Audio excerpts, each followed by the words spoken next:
Communism, now sometimes called democratic socialism, is taking a foothold all across the US of A. And why, you might say, is communism suddenly back on the rise, even after killing 100 million people last century? Well, because celebrities in Hollywood are pushing for it to crush America, kill the capitalism system we have, and replace it with the utopia that the movie stars just know they'll be in charge of on the other side.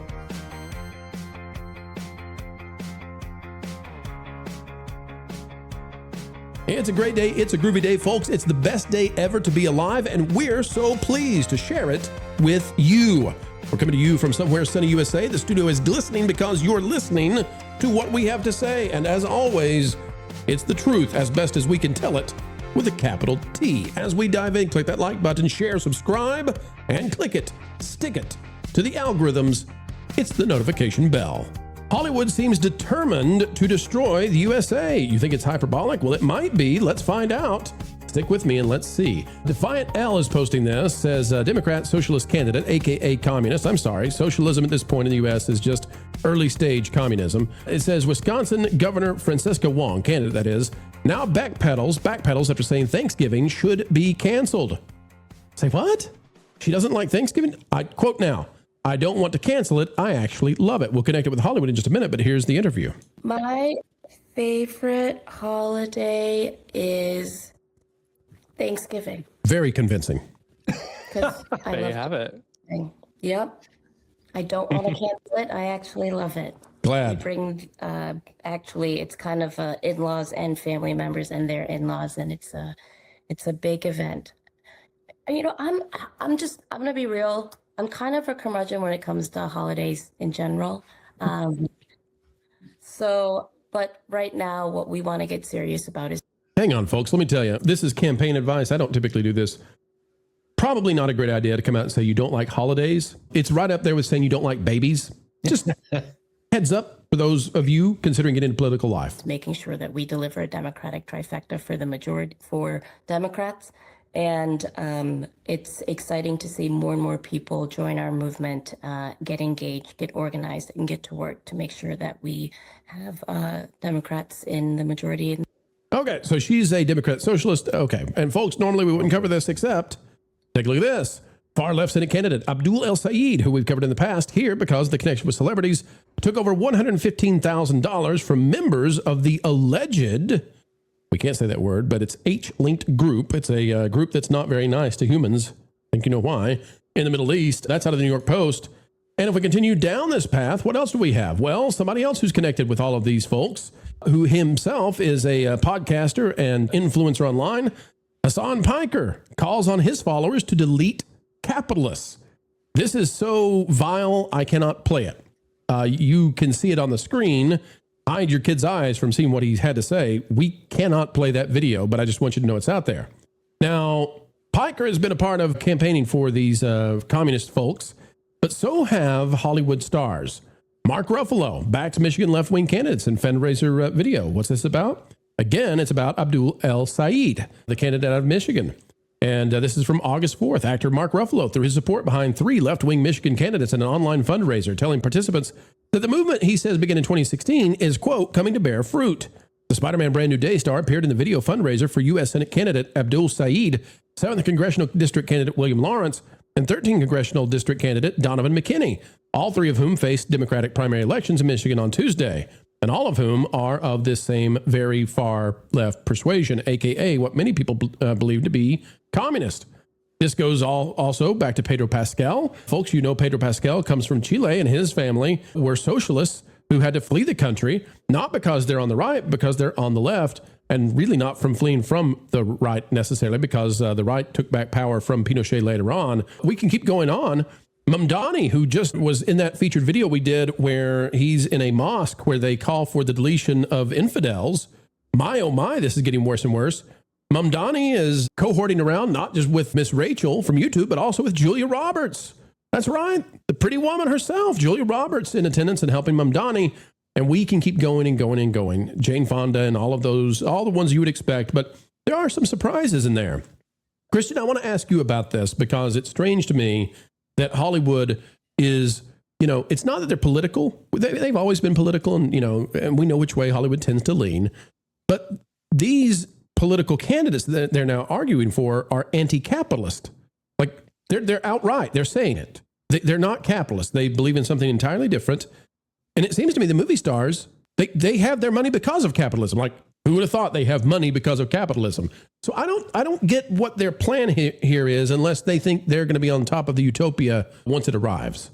I don't think they have a plan. I don't think they think it through. I think they're hypocrites. I think Breitbart had a story about John Leguizamo bragging about all the different houses he owns thanks to the Ice Age franchise. And good for him. He provided a fun, quirky voice for those movies, and he's made a fortune of it. It is pushing the DSA agenda. So, there's no one out there who will hold these people accountable, who will just ask them tough questions. I literally just posted a piece before I joined the show about how Hollywood is to blame partly for this rise in communism, because look at what's going on in the culture. Where are the movies that are warning us about socialism, about communism, about what's happened in Cuba, what's happened in Venezuela? There are no cautionary tales. There's so many great dramas that could be told from that kind of repression, that kind of totalitarian state, and we just don't get it. It's bad enough, as I argue in the piece, that Hollywood basically ignored the country's 250th birthday, which they did. I actually think this is so cool because I did not know that you had published this article. And because it literally so. before you came on the show, I was thinking this is when we're going to hit, Christian's going to come on and we're going to be hitting this story. Yeah. And I was worried. I thought, boy, I don't want to put him in a bad spot where we have to talk about something that's more political than usual. And you and I are operating in synergy. And that tends to mean that we're on the right path together because we're both seeing this. We're both concerned about this. Walk us through your article. I want, don't completely, because I want people to go see this on your website, but walk us through sort of a synopsis. What are you seeing and what do you think about it? Well, it's twofold. Look at late night TV. Late night TV could have been making fun of Mamdani, his incredibly toxic connections to anti-Semitic forces. I mean, you can go on and on about that particular figure, and they've left him alone by and large. And the only person who's really saying something in the culture is Bill Maher. Bill Maher is a left-leaning person. He's maybe has some libertarian tendencies, and he's the one waving his hand saying, hey, guys and gals, our country is going to be crushed by this movement. He sees what it is. So, I give him all the credit in the world, even though I disagree with him a lot of things, but he's out there alone. So late night TV ignores all of this. They ignore all the craziness. They ignore the Hong candidate who's saying, I hate Thanksgiving. I mean, it's so ripe for ridicule. But more importantly, you're doing your due diligence by making fun of these people, by letting the audience know what's happening in the culture, because the media, the legacy media, the news media, which you guys just talked about, is not doing their job. It's a significant issue, but it's more than that to me, because where are the films about this? Where are the documentaries that look at what's going on with socialism, with communism, with the repression of the state, with the lack of free speech? It's nowhere to be found. And yes, once in a while, you'll get a sort of a rebel group, a Daily Wire movie or something like that, or a Alpha News will do a documentary that talks about certain issues that aren't being explored. But shame on them. The soft power that Hollywood possesses is massive. And in my story, remember the Rachel haircut from, guys, 30 years ago? Oh, yeah. Yeah. Why do they want it? Because Jennifer Aniston was beautiful and her character was charming and she looked great. And everyone wanted to emulate her. It's just a microscopic element of that soft cultural power.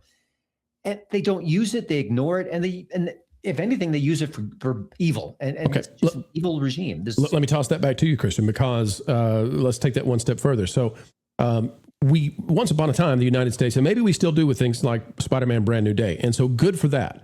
We used to export our culture, or at least the best parts of our culture, hopefully, to the rest of the world. And it was a westernizing factor, which may have been part and parcel of disseminating democracy all over the world. So excellent, right? Because people were watching movies and see what America looked like. They compared it to their own countries, and so you had this lift up. All right. So the problem here is because we went in this woke era, which is the breeding ground for socialism/communism, and again, I don't see much of a difference between the two as they're currently constituted. So because we went into the woke era, we decimated meritocracy. We decimated the studios being successful. And this, by the way, is not limited to just the theatrical releases, but it's also gone into streaming and the gaming industry. Well, Christian, what we just saw happen in gaming, which is 14 times the size of movies in terms of economic impact, we just saw Electronic Arts. They went full woke. Electronics Arts, they got in such a bad spot now. They were just purchased yesterday by the Saudis.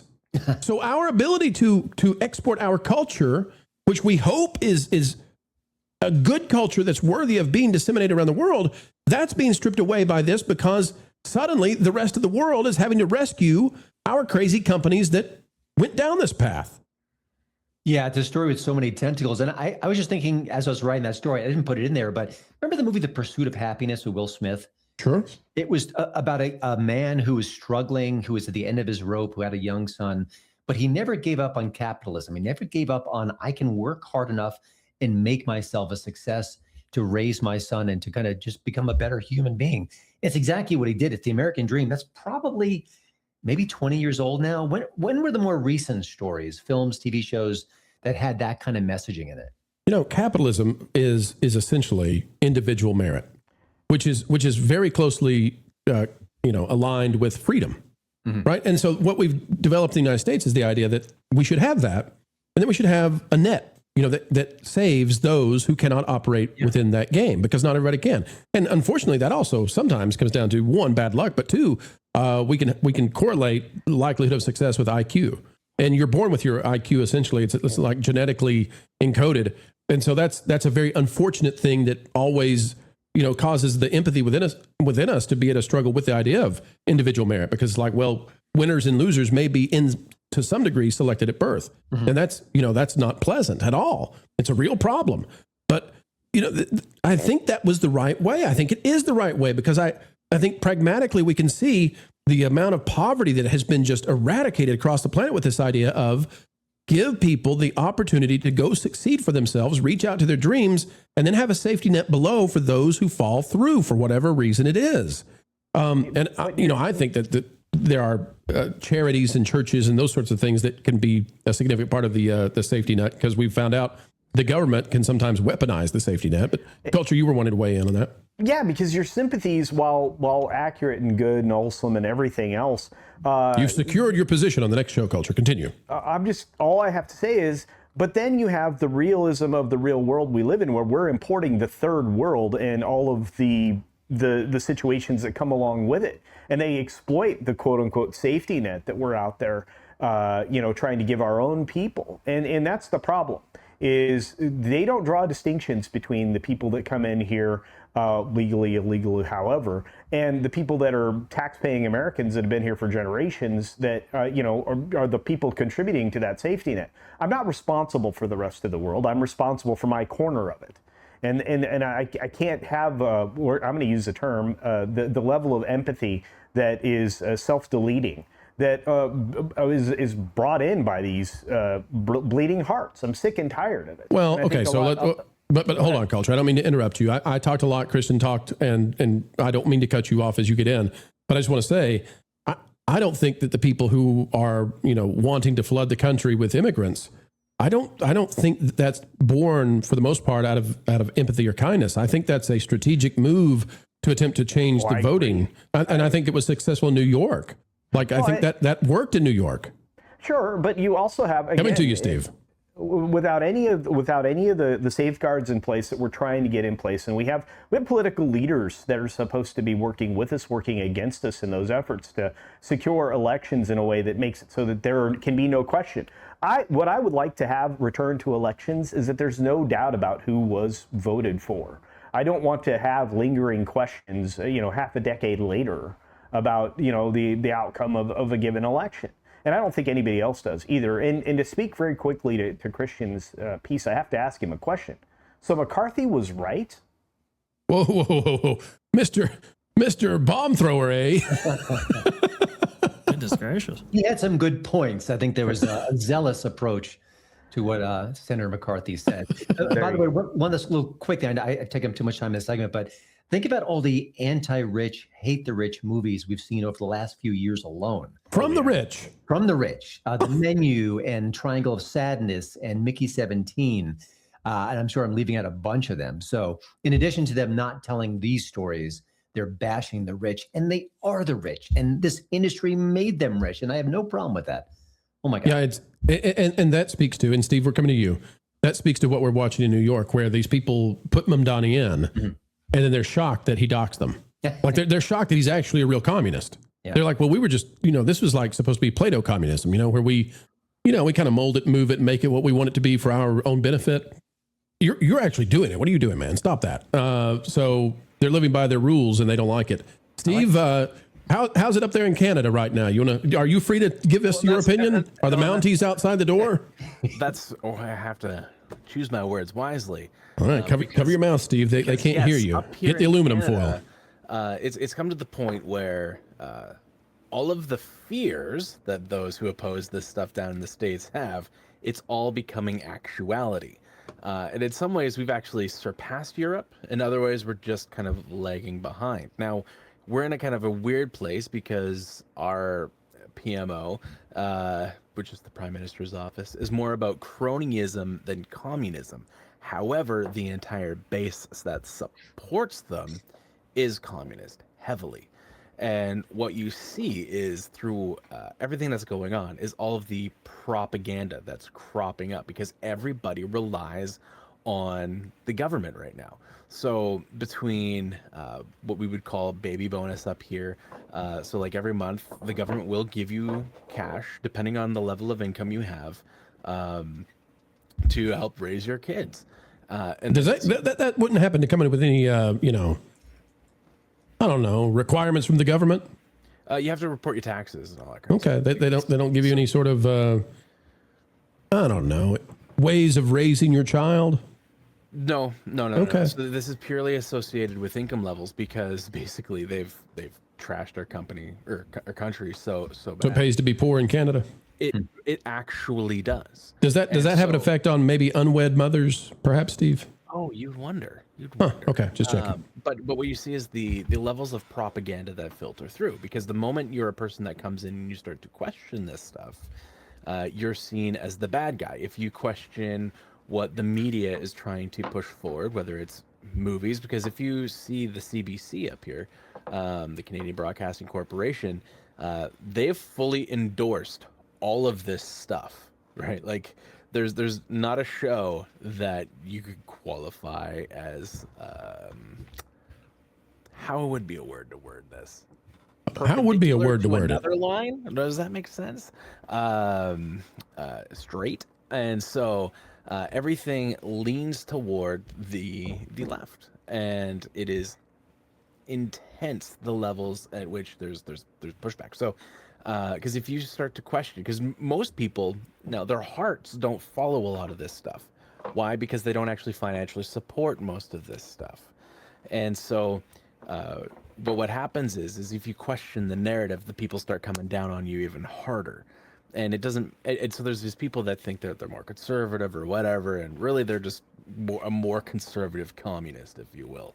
So you're seeing it at every level in the news. You're seeing it in Canadian media, and now the Canadian government. They just kind of reneged on it, but they tried to force American companies to start creating basically Canadian propaganda, talking about our culture. And the American companies were like, no, to which then Trump was like, no. And then our government was like, okay, then I guess we'll have our people pay for that as well. So we just get taxed out of the wazoo, right? 50% or more of our income actually goes toward the government.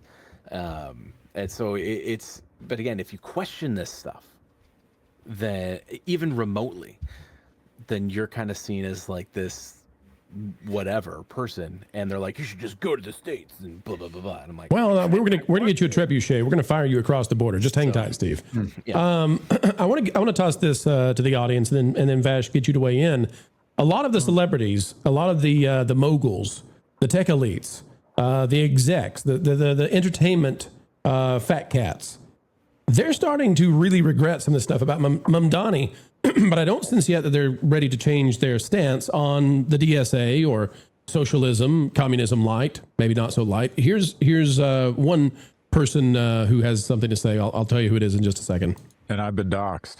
I don't know if you've heard, but Mayor Mamdani has decided to release a list of the 950,000 residences with addresses and names that might be eligible for his pied-à-terre tax. I came out in favor of this tax. He's taken a legitimate source of tax revenue and he's turning it into a wanted poster. And the question I would have is, other than trying to identify and imply these people have done something wrong, and then 18 months after a healthcare CEO was executed in the street and then published the list, what is the upside here? Why is he doing this? Well, I can't imagine why an avowed socialist communist would, do such a thing. By George, I think he's got it. Scott Galloway is the person there. Vash, they don't want to play by the rules that they created, and it's going to be a sad day for many of them. No, yeah. Well, that's a very interesting, a very, very interesting turn of events right there. Who could have known that the proletariat be rising up against that bourgeoisie? Maybe you should read a little bit about some of those theories and where those ends actually end up, which is, at this point right here. But it's very interesting. I think you have a cultural state, right, with a rising, unfortunately, lower class, a diminishing middle class, has created, I think, a cultural state vulnerable to some of this talk, right? Vulnerable to some of this, this ideology that we just need to, take from the upper and transfer wealth and all this kind of stuff. And I think a lot of people have made names on that, have maybe perhaps grifted off of that. Maybe a certain piker or so, right? A lot of people have I think been enriched by that kind of philosophy, that kind of teaching, and it's really, really interesting because I think, to bring it back to Hollywood for just a second, I think what is it, the Dark Knight Rises actually goes into a little bit of this. The people who advocate for it kind of look at their misdeeds, and it's like, ooh, didn't necessarily want this to happen. It's quite interesting that we don't have that end in mind, but for many people, the ends justify the means. Well, looking back at history, Vash, who are the first people up against the wall when the bad guys win? Usually the people pushing for the bad guys, in support of the bad guys. Yeah, French Revolution. I'm with you on that. Because they have to get rid of their mouthpieces in order to do what they really want to do. Yeah. So, because they can't have the mouthpieces go against them. Which is why, we pointed out in an earlier segment why Stephen A. Smith coming out against the former narrative around what happened, back in 2020, 2021, him coming out against that narrative is really, really bad for the establishment and their moves towards silencing the majority of the country. So, I want to go to Christian for the final word on this. Christian, I don't know if you've seen this video that's out there. Zohran Mamdani, have you seen this yet? Where he's speaking at a mosque? No. Is this new? It's new. We played it yesterday, and I'm going to play it again briefly because I think this is so important that people need to see this. We've checked into it. Translations do seem to be absolutely correct. We've done our due diligence on this. And you're going to see that as he's speaking, there's a gentleman over here in a navy blue jacket. There's a brown jacket, two white headpieces here. And that's going to give us the indication that this is consistent throughout, because he's going to leave the podium. And then some people are going to say, what happens after he leaves the podium? Well, there's a cut. And so he's not actually, this is not the same meeting. Pay attention to where these people are located. And it does seem to be the case. Folks, this is Mamdani speaking. We're, a month away from 9/11. He's speaking in a mosque, and I just want you to see what happens here. And then, Christian, I'll get your thoughts on, the Hollywood that put this guy essentially in charge. Without Hollywood, I don't think this guy gets the win. Last Ramadan, I was with many of you here at the procession on the martyrdom anniversary of Imam Ali, alayhi salam. It is a privilege to be here with you once again. I stand before you as the first Muslim mayor in our city's history. And this year as the first Jummah that I have attended in that new position. And to do so together, it is a reminder that in this month of Ramadan, as we find moments of reflection, of recommitment, moments of community, that we always do so together. And it is together that I am thankful to be here today, and I'm thankful to have the opportunity to lead our city. Assalamu alaikum. You work not just for Muslims, you work for all of humanity and all of the residents of New York City. So we thank you very much for this, and we pray daily for your success in this journey, inshallah. Thank you. All right, now we see here, as I told you to remember, the gentleman with the blue, navy, brown, two white pieces. You can also check, the light blue, all this to see if these people were there in the prior segment, and we'll see that for the most part they are. If we go now to after Mamdani leaves the podium, the lyrics of this chant, just pay attention to this, folks. والمستشهدين بين يديك في جملة أوليائك والفرج فيه للمؤمنين على يديك وقتل الكافرين. You can see on the screen, for those of you listening, it says the deletion of the infidels, that would be non-Muslims, by your sword. You can see the person here in the light blue, you can see the navy, you can see the brown, the white headdresses. We go back to the beginning where Mamdani is. You can see right here, we've got these people. And during his speech, at some point, the person in the light blue comes in. I can see if I can find it later. But bottom line is, Christian, this is terribly problematic. I mean, that's the understatement of the century.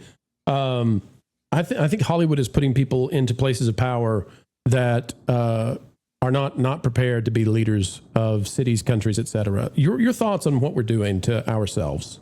It's putting it mildly. I mean, I think the through line of Hollywood, by and large, and there are exceptions, is they don't think. It's more impulsive. It's more emotionally driven. It's more, what are my peers thinking and doing? I need to kind of rally with them. I can't speak out of turn. I think that's what we're seeing from the Hollywood community. And again, there are people like Angelina Jolie, who's a little more thoughtful. I know a singer, John Andrasik, who's really smart and wise and soulful about what he does. So there's definitely, you can carve out some exceptions, but I don't think they connect dots. I don't think they put two and two together. I don't think John Leguizamo says, wait a minute, I've got multiple houses from capitalism, and yet I'm pushing for this system that would not allow me for that. I mean, I just don't think they connect the dots. I don't think they care. I don't think they give it much thought. And, they're never ever questioned. Just a few days ago, I got a chance to interview the Broken Lizard team, Super Troopers. We had a great conversation, and it wasn't political because they don't do that stuff. And we talked a little bit about culture, but these actors are never pressured or challenged or questioned about these crazed beliefs they have often. They aren't able to sort it through. They can't defend it. It's just so surface level in their thinking, and it leads to where we are. I think it does. That's right. Folks, if you're going to strike out against capitalism, maybe sell your third home first. Show the world that you believe what it is you're trying to put upon us as our forced beliefs. When you stick around for the entire video, it really does help the channel. And we're so appreciative of that, ladies and gentlemen.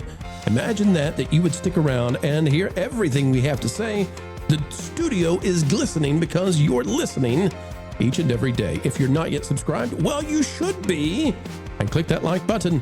Until the next time, keep learning, keep growing, and as always, keep having fun.